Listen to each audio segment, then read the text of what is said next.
31% of Americans have little to no trust in police officers, a 2021 Pew Research Center poll found. What is driving the distrust, and how can precincts statewide rehabilitate relations with their communities?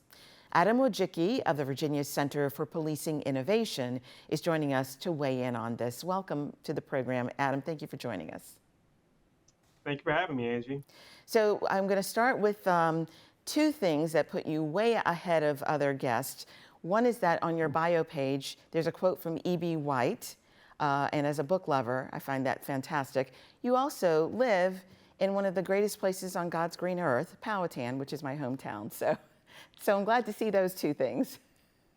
Well, thank you, and it's great to talk to someone from Powhatan that loves reading as well. We really do want to know what you are doing to help this very serious situation we're facing in the country right now with people not trusting police. When we hear that statistic, it's very disheartening.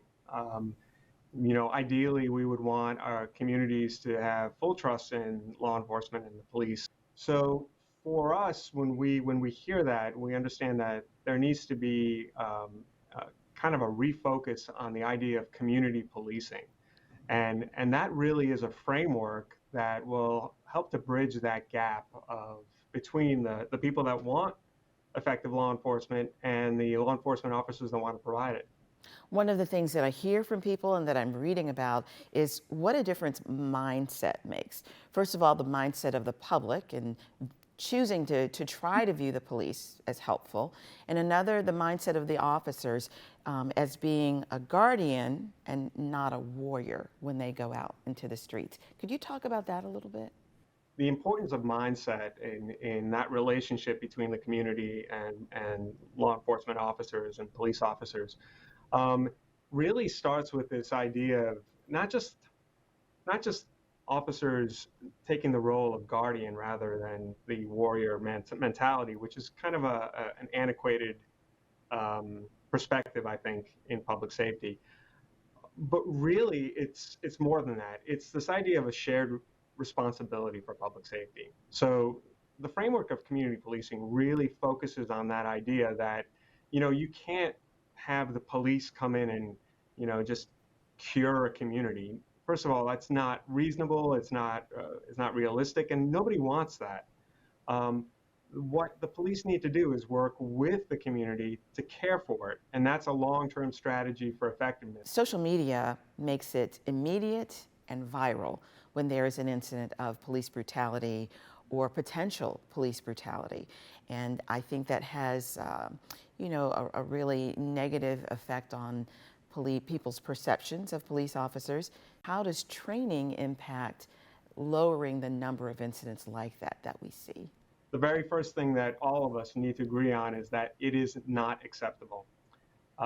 There is no excuse, there is no explanation of police officers behaving badly. And I know that that's a sentiment that's widely held in the agencies and the officers here in the Commonwealth. And I'm proud to say that. So once we acknowledge that, and that needs to be said first, the next thing we can look at is, what can we do to make sure that there aren't any systemic problems or issues? What can we do to make sure that those incidents are limited? And they are, but even, the effort has to be constant and consistent to make sure that we're providing the best services possible to our communities. And you mentioned training. That is perhaps one of the most important blocks in kind of getting to that place of effective public safety.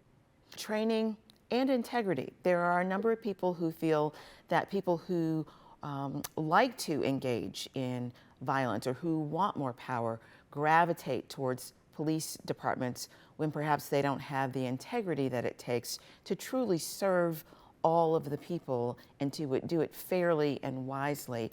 How does training, or how does the process of choosing officers help to decrease the concern or the need to be worried about integrity issues when it comes to policing? Effective policing requires, we talked about this idea of a shared responsibility. It really requires a wholehearted investment on the part of communities across the Commonwealth. That means that we pay enough attention to our process for hiring, that we pay enough attention to making sure that training is something that is widely available and focused on the issues at hand. So there is no magic bullet. There is no easy solution. To have effective policing, it takes a huge investment of time, effort, resources, and a lot of hard work on the part of the law enforcement agencies, their leadership, but also on the part of community members. So again, it's this idea of shared relationship. Another challenge that many departments face is diversity.